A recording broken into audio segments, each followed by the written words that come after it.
அன்பு இறைவா, தவக்காலத்தின் இந்த 10ஆம் நாளில் திருமுன் வருகிறோம்.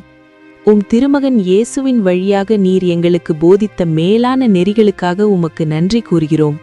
ஆண்டவரே, பல நேரங்களில் நாங்கள் கோபத்தினால் எங்கள் நாவை கட்டுப்படுத்த தவறிவிடுகிறோம்.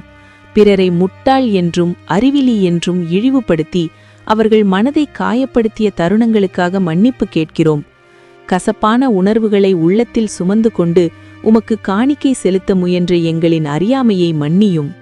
இரக்கமுள்ள இறைவா, எங்கள் உள்ளத்தில் அன்பின் நெருப்பை மூட்டியருளும்.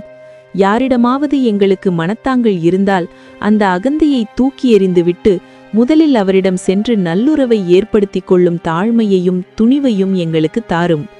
பகைமையை வளர்க்காமல் வழியிலேயே உடன்பாடு செய்து கொள்ளும் சமாதான தூதுவர்களாக எங்களை மாற்றி அருளும்.